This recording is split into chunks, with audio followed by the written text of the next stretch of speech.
Amen. Amen. Est-ce qu'on peut acclamer le nom du Seigneur?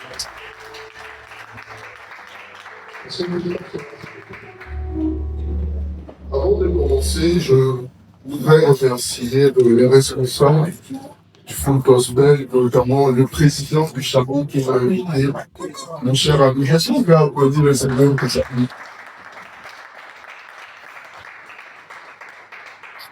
Je voudrais aussi remercier toutes les personnes qui sont à la part. Est-ce qu'on peut aussi acclamer le Seigneur pour nous?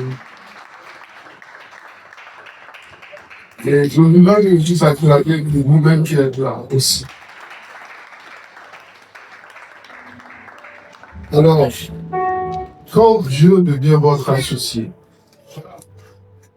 il y a beaucoup de choses à dire. Donc, je vais faire une partie de mon témoignage. C'est beaucoup plus pratique que de parler de manière abstraite. Et vous dire un peu ce que moi j'ai vécu en tant qu'associé de Dieu, pour que quelqu'un puisse en tirer une leçon. Alors, je commencerai par vous dire que je suis né ici à Lomé, d'une famille modeste, pas aussi pauvre ni riche. Mais il s'est fait que dans les années 2000, mon père a fait des placements d'argent, il a eu faillite et il devait de l'argent aux gens. Et il a fui, il est parti à Cotonou.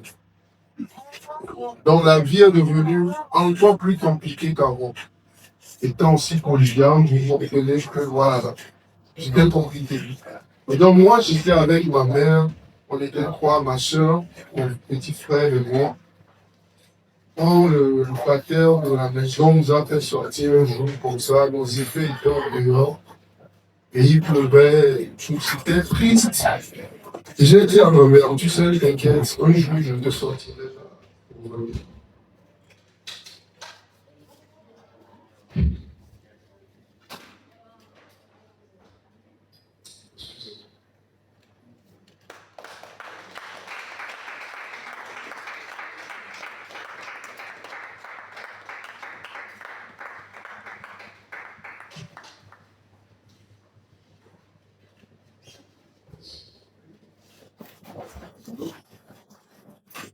Vous savez, Dieu existe vraiment. Et je suis allé rejoindre mon père à Cotonou. La vie était dure. Il avait tout perdu, il vivait dans une maison, on allait très très loin de la vie. La vie était dure. La vie même, le pain, à Cotonou, ils ont un gros pain, 125 ans, quoi, je ne sais pas si ça a changé. Mais pour manger, c'était dur. On pouvait faire 3 jours, 4 jours, on ne mangeait pas. Donc c'était devenu un jeu forcé. C'était vraiment dur. Et c'est là que Dieu a appelé mon père et Dieu m'a appelé aussi. Et j'ai compris ce que je n'avais rien. C'était en 2005. En 2005, il y avait eu, ce que vous savez, avec l'année scolaire que je suis allé. Donc je suis allé là-bas. Donc tout le temps, je passais le temps à lire des livres. Je suis tombé sur le livre d'un homme de Dieu qu'on appelle, c'est un prof d'université, mais qui est pasteur, qu'on appelle Gagin Olukoya. Certains peuvent le connaître. MFM, Mountain on Fire Ministry. Donc, je suis tombé sur son livre. Et quand j'ai pris le livre, j'ai appelé du droit qui m'a dit, je t'ai appelé à être comme ce monsieur. Moi, parce qu'à l'époque, je voulais rappeler à l'école un jeune avec le style. Mais j'ai dit non, non, c'est pas possible, non, c'est pas possible. Et j'ai commencé par lire son livre, j'ai commencé par le dire, j'ai lu beaucoup de personnes. Après, j'ai oublié ça. Donc, j'ai fait mes études, j'avais fait anglais à l'université de Kaboul-Kalari. Je voulais faire le droit, mais mon père n'avait pas les moyens. Difficilement, je me débattais pour avoir l'argent et tout. Donc j'ai dit bon, parce que le droit, il fallait payer beaucoup de documents, il fallait avoir des livres, j'avais pas les moyens. Donc j'ai fait l'anglais, histoire de me trouver un travail avant de faire le droit. Effectivement, de faire l'anglais, j'ai trouvé un travail dans dans une compagnie de communication. C'était Kéricel à l'époque. Après, c'est devenu Move. Mais tout ce temps, j'étais impliqué à l'église. Alors, je voudrais vous dire, un chrétien ne veut rien dire. Soit vous êtes serviteur de Dieu, soit vous ne l'êtes pas. J'allais pas à l'église m'asseoir, regarder les gens. J'allais vous contribuer à l'avancement de l'œuvre de Dieu.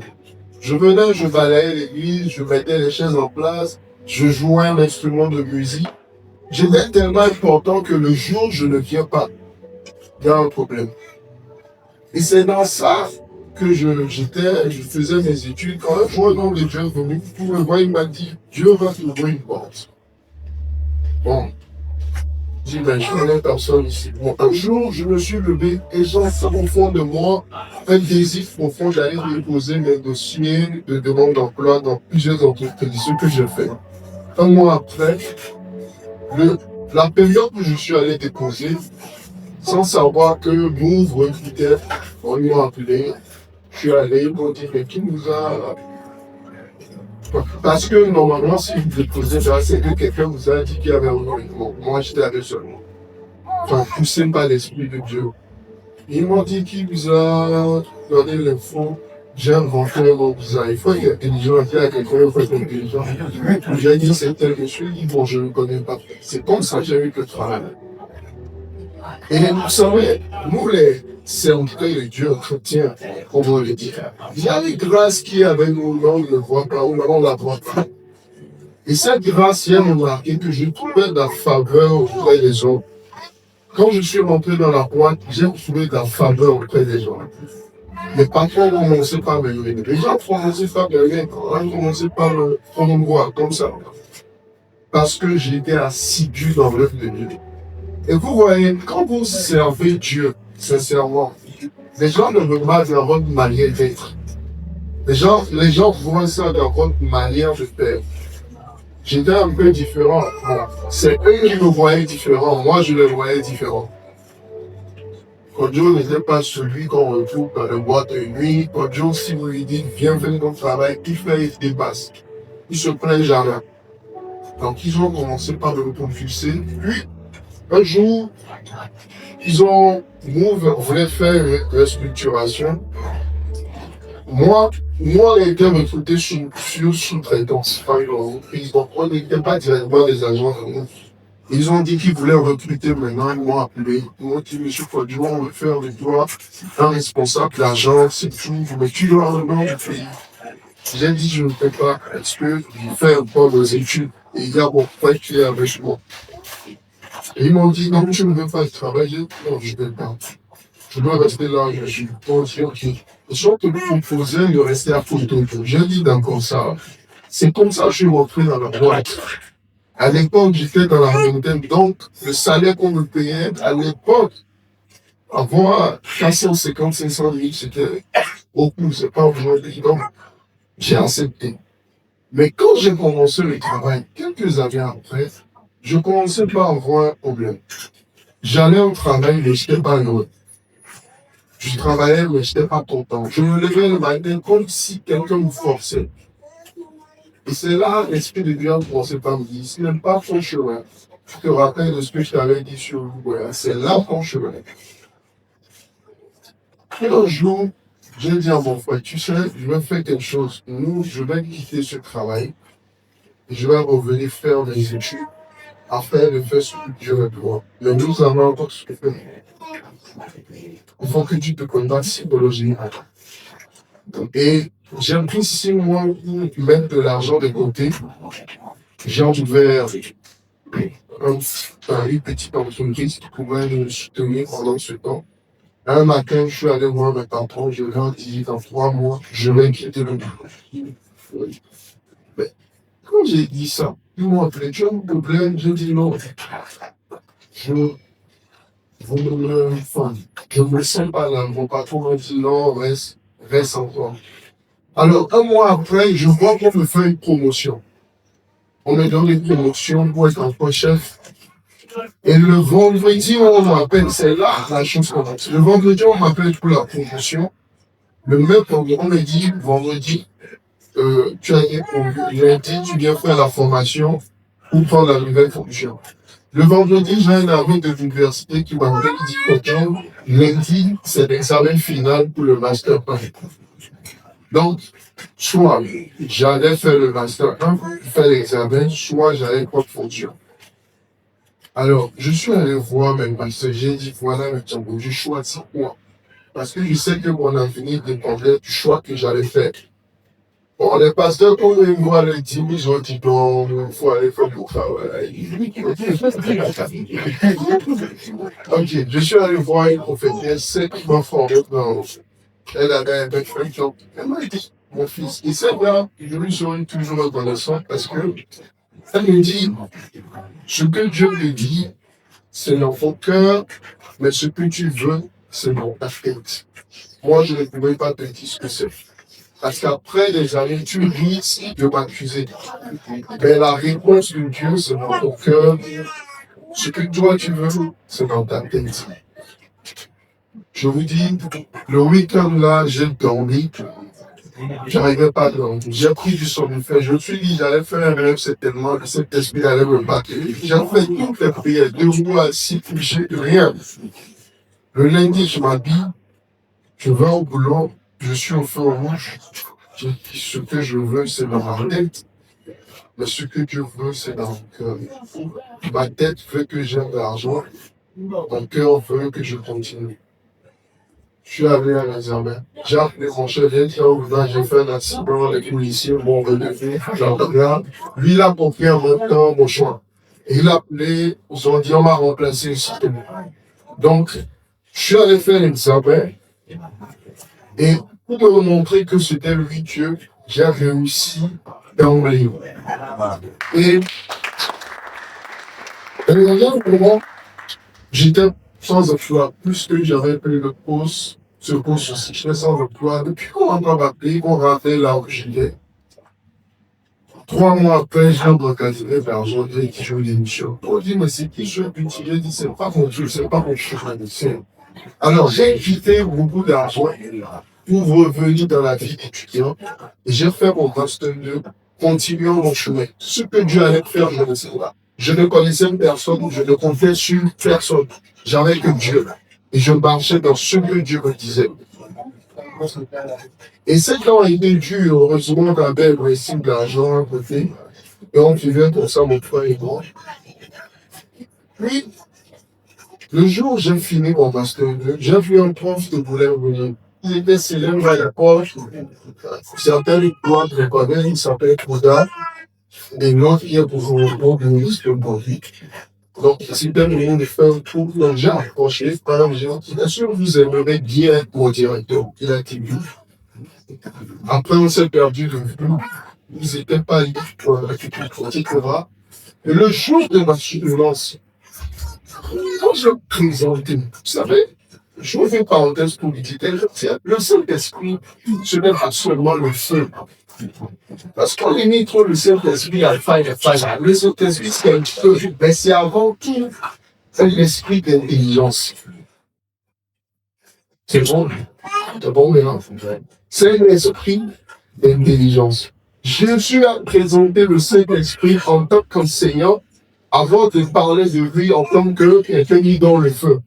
Il disait à scène ici, il y a beaucoup de choses que je veux vous dire, mais vous ne pouvez pas les comprendre. Quand le Saint-Esprit sera là, il vous enseignera.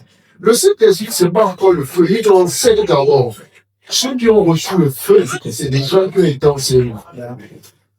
Donc, la première des choses que moi j'aime beaucoup chez l'Esprit de Dieu, c'était l'enseignement. J'ai préparé mon moment, il me dit, maintenant, tu vois cette partie-là, le compte de Dieu manière.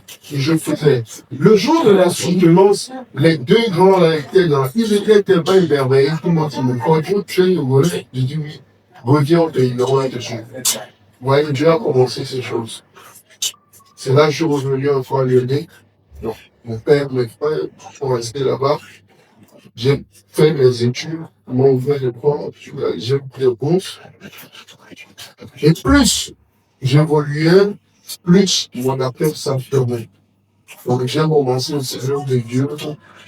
J'ai intercesseur, je servais sous mon père, après je suis l'autre homme de Dieu, jusqu'à ce qu'un jour Dieu me dise, parce que j'avais une opportunité de partir aux États-Unis, j'ai maintenant, tu restes ici, tu fais, c'est ici que je peux faire. Vous savez, quand vous voulez être associé avec Dieu, vous allez devoir souffrir pour cette chose. Parce que faire la volonté de Dieu, c'est pas facile. Vous allez devoir laisser vos propres désirs et faire ce que lui veut. J'ai eu des opportunités. Et il m'a dit, non, tu l'es, c'est ici que je te veux. Et je suis resté, j'ai soutenu. Et le jour de ma soutenance, la même chose se produit. Le président du jury m'a dit, vous êtes un enseignant, président de l'université, il faut que celui-ci soit remercié. Et un mois après, j'ai une dérapé. Et pendant ce temps, j'étais pasteur d'église. Je m'investissais, je sauvais les âmes, priais pour les gens. Et Dieu, lui, se chargeait de ma vie professionnelle. Et aujourd'hui, j'ai gravi des échelons jusqu'au dernier concours très compliqué. Mais le Seigneur m'a fait sortir avec brio. Alors, ce que je veux vous dire à quelqu'un ce matin, quand vous marchez avec Dieu, si vous voulez que Dieu soit votre associé, vous allez devoir faire ce qu'il veut et non pas ce que vous voulez. Vous allez devoir souffrir. Souvent, on critique plus dans vos églises. Dans vos églises, vous allez avoir l'église. Amen. Mais avant ça, vous allez souffrir. Dieu va vous demander de quitter quelque chose pour lui. Et c'est ça qu'on ne veut plus dans le christianisme actuel. Dieu vous demandera des choses. L'associé de Dieu, c'est celui qui renonce à ses propres projets. Je serais peut-être plus grand aujourd'hui. J'ai eu des opportunités que je ne peux même pas les dire ici. Mais j'ai dit non. Le temps de Dieu est le meilleur. Je serai grand, mais mon âme serait perdue. Je serai grand, mais je ne serai pas dans la volonté de Dieu. Donc, c'est des choses que vous faites quand vous mérite, commerçants, entrepreneurs, fonctionnaires. Dieu a un plan et Dieu veut que vous soyez son associé. Mais vous allez devoir renoncer à une chose. Très souvent, nous nous accrochons à ce que Dieu ne veut pas. Des fois, je me dis, j'aurais pu être dans un moment, GSL, je serais devenu un mentor, mais je serais passé à côté de ma destinée. Et l'associé de Dieu, c'est celui qui est dans sa destinée. Vous voyez, on peut vivre sur cette terre, être grand, avoir ce qu'on veut, mais la pire des choses, et moi je le dis souvent, la pire des choses qui puisse arriver à un homme, c'est de ne pas accomplir sa destinée. La pire des choses, c'est le jour où on meurt, et on se met devant le fond, et qui te disent, je ne t'ai pas appelé pour ça. C'est la pire des choses qui puisse arriver à un chrétien. Et c'est pour ça que je voudrais que tous ceux qui sont ici, si le Seigneur demande quelque chose, faites-le. Si le Seigneur vous appelle quelque chose, faites-le. Parce que Dieu ne vous forcera pas à être son associé.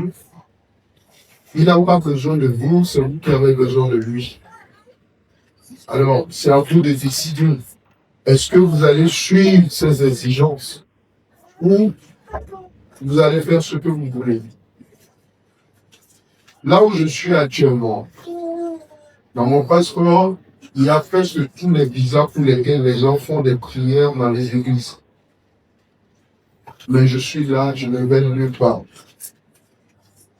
Quand vous faites la volonté de Dieu, ce que vous cherchez, vous allez la trouver. Mais cette chose ne sera plus signifiante pour vous. Vous savez, quand Pierre et ses collègues ont cherché les poissons et qu'ils n'ont pas eu, et finalement Jésus leur dit, je vais être votre associé, jetez les filets. Et ils ont pris le poisson. La Bible dit, ils ont tout laissé pour suivre Jésus. C'est le poisson ou les poissons qu'ils cherchaient, mais après, ils ont dit non. C'est pas ça qui est important, c'est la personne qui est importante. C'est ce qu'elle veut qui est important.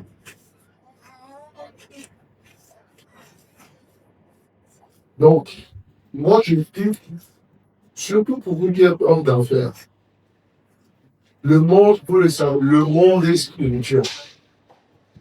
Le monde est spirituel. Si vous voulez être un chrétien de dimanche, c'est votre problème. Le monde est spirituel. Le domaine dans lequel je suis, c'est spirituel. Soit vous êtes un vrai serviteur de Dieu, soit vous serez écrasé. Il y a des gens qui sont prêts à dormir au cimetière que leurs affaires marchent. Il y a des gens qui sont prêts à verser du sang que leurs affaires marchent. Parce qu'ils savent qu'ils ne peuvent pas réussir sur terre sans être associés à des esprits. Mais nous, l'esprit que nous avons, c'est l'esprit de Dieu. Le plus grand des esprits. Et vous ne pouvez pas être associé avec cet esprit si vous ne vous engagez par ce service. Alléluia. On n'aime pas l'église. Donc, je vais finir. Je vais finir en disant ceci. Pour les jeunes entrepreneurs, je vais vous donner une théorie ou deux théories qui ont conduit ma vie à ce jour. Il y a la théorie que j'appelle la théorie du champion du monde. Tout le monde connaît ici Usain Bolt, celui qui court beaucoup là. Ok. Usain Bolt, un Jamaïcain, sur les courses de 100 mètres, il a été le meilleur. Et je dis souvent aux gens, Usain Bolt n'est pas le champion du monde. Il est le champion des talentueux qui se sont présentés à ce concours.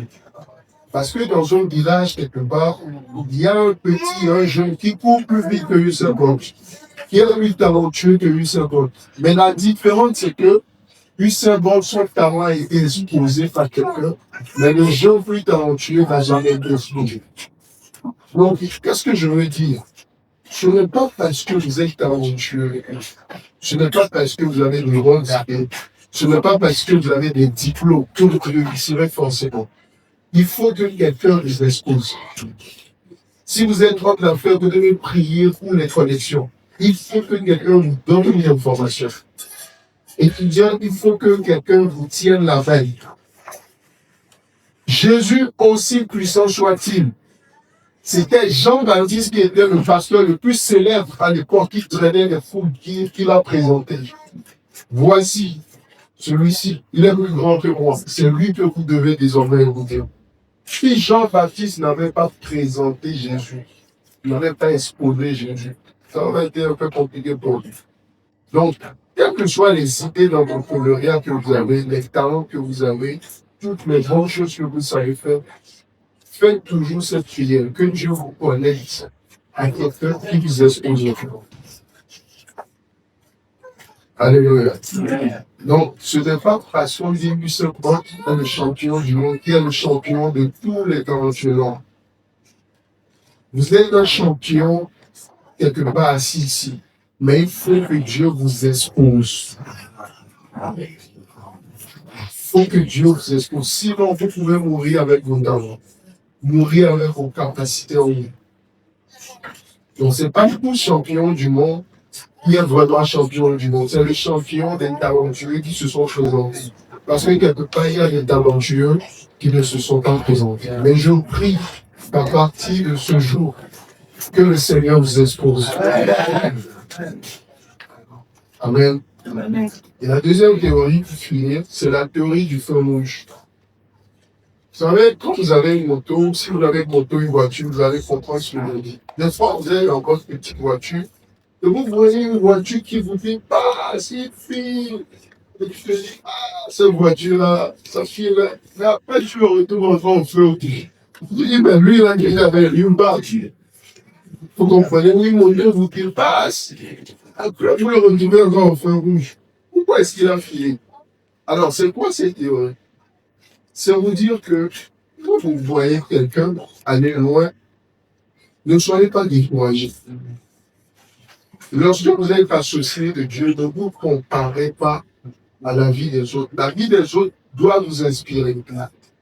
Mais vous ne devez pas. Je vois plein de gens qui disent, ah, ça fait des années que je sais Dieu. Non, l'armée qu'il a, c'est pas la peine que vous avez.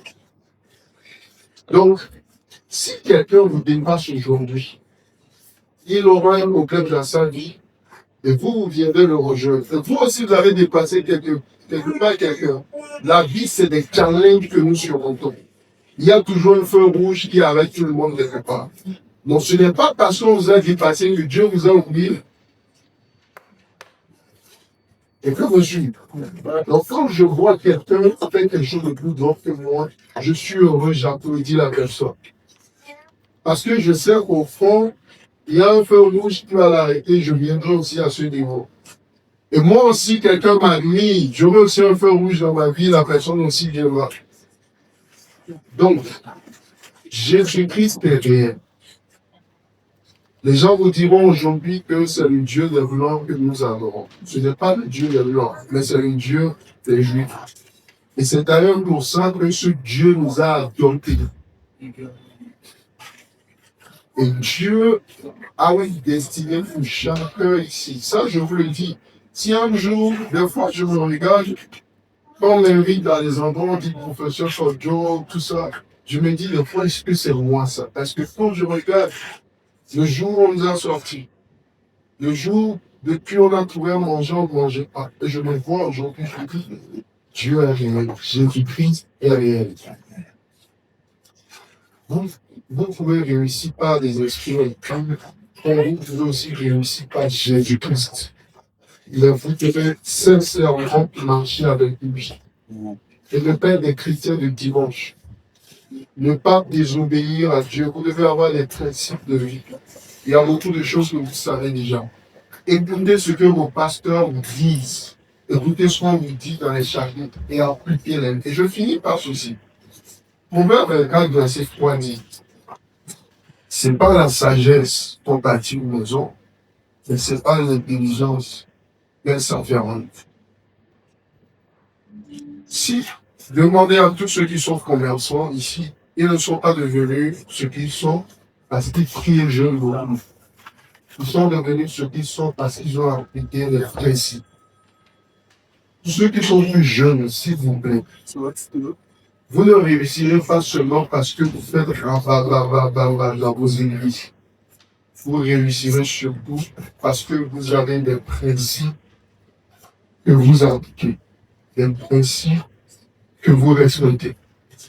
Et c'est ça le problème avec nous les chrétiens. Les gens qui ne sont pas chrétiens, ils réussissent parce qu'ils marchent sur les principes. Et nous disons, le sang de Jésus nous pardonne tout et on fait ce qu'on veut. Non, vous ne réussirez pas. Vous ne serez pas un associé de Dieu. Si vous voulez réussir avec Christ, être un associé de Dieu, vous devez avoir des principes de vie. Je devez dire, ça, je ne le fais pas. Ça, je le fais. Ça, je le fais. Ça, je ne le fais pas. Mais si vous voulez choisir des choses, vous ne pouvez pas être associé. Alors, s'il y a quelqu'un ici qui n'a pas encore donné sa vie à Christ et qui dit, je veux vraiment que le Seigneur devienne le leader de ma vie, je veux vraiment qu'il me montre le chemin, qu'il me conduise, qu'il me tienne la main. Est-ce que cette personne peut se lever s'il y a quelqu'un ici au milieu de nous ce matin? Quelqu'un qui dit je veux marcher avec Christ, je ne le connais pas encore. Est-ce qu'il y a quelqu'un? Maintenant, est-ce qu'il y a quelqu'un ici qui dit je veux m'engager beaucoup plus avec Christ? Et je sais que tout le monde est ici. Nous allons baisser nos cartes.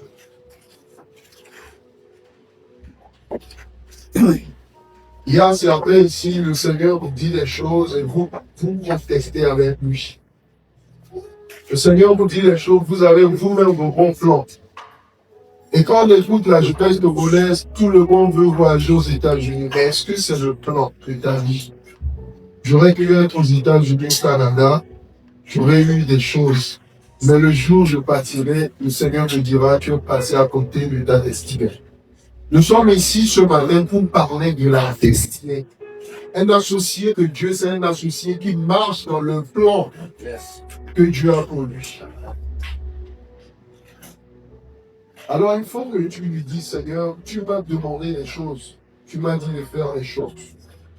Tu m'as révélé les choses et je les ai ignorées. Mais ce matin, je te demande pardon. Je veux vraiment sincèrement me repentir. Il y a des choses que tu me demandes. Il y a des choses que tu veux que je fasse parce que c'est moi que tu as placé. Mais je dis non. Car lorsque nous prions, la réponse à nos prières, ce sont les hommes que tu envoies. Je suis la réponse à la prière de quelqu'un et quelqu'un est la réponse à ma prière.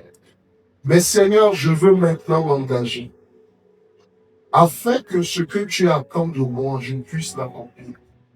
Je ne veux plus fuir ma destinée. Je veux être ton associé. Je ne veux plus faire les choses et dire, Seigneur, viens bénir. Mais je veux le faire, Seigneur, est-ce que c'est ce que tu veux?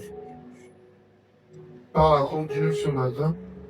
Dans mon état, Dieu de chacun soutient ma foi. Oui, mon Seigneur, bon moi, Seigneur, dans mon état, Dieu de chacun, Dieu de chacun soutient ma foi. oh, prends-moi, Seigneur. Oh, prends-moi, Seigneur, dans mon état. Dieu de chacun, Dieu de chacun soutient ma foi. continue par lui parler, continue par lui parler, continue par lui parler. Christ et la vie, rechercher de mon âme. Oh, Seigneur, soutiens ma foi. Ah, Christ et la paix, rechercher de mon âme. Oh, Seigneur, soutiens ma foi. Oh, oui, prends-moi, Seigneur Jésus. Prends-moi, Seigneur, dans mon état, tel que je suis. Dieu de chacun soutient ma foi. Tu vas faire cette prière, tu vas dire, Seigneur, ce matin, j'ai écouté quelque chose venant de ton serviteur. Oh yes, Lord. Et j'ai compris que je dois marcher avec toi. Et j'ai compris que je dois marcher avec toi, ça. Que les gens se moquent de moi ou pas. Les gens se moquent de moi. Que je trouve à manger ou pas. Que je trouve à manger. Mais je veux juste obéir à ce que tu peux Je veux juste obéir à ce que tu peux me En sortant de ce lieu ce matin, donne-moi la force de marcher dans mon obéissance. Donne-moi la force de marcher dans ta volonté. Car il y a un avenir meilleur pour ceux qui sont des associés. Oh yes. Seigneur, ce que tu as fait avec moi, tu m'as pris de nulle part et tu m'as élevé. Tu m'as fait asseoir à la table des grands. J'ai mangé avec des rois, des présidents. Oh Seigneur, élève quelqu'un ici. Seigneur, élève quelqu'un ici. Yes, Lord. Mais donne la grâce surtout de marcher dans l'obéissance. Oh Seigneur Jésus, merci. Est-ce que quelqu'un peut lui parler ce matin? Ne t'ai-je pas dit que si tu crois, tu verras ma gloire. Tu veux rendre gloire. Tu verras ma gloire. Se manifester dans ta vie. Ne t'ai-je pas dit que si tu crois, tu verras ma gloire. Tu verras ma gloire. Tu verras ma gloire dans ta vie. Alors, le Seigneur me dit ceci à certaines personnes. Là où il vous a placé actuellement, vous êtes là pour amener vos semblables dans ce métier à lui. Là où le Seigneur vous a placé, ce que vous faites actuellement, vous êtes là pour amener les gens de ce milieu à lui. Moi, je peux parler facilement à des ministres de Jésus, à des profs de Jésus, ce qu'un pasteur simple ne peut pas faire. Vous êtes là où Dieu vous a mis parce que il vous utilise pour parler à des gens que d'autres personnes ne pourront entendre. Ne l'oubliez pas. Ne vivez pas votre vie pour vous. Nous vivons pour Christ. Là où Christ vous a placé, il veut vous utiliser pour des gens.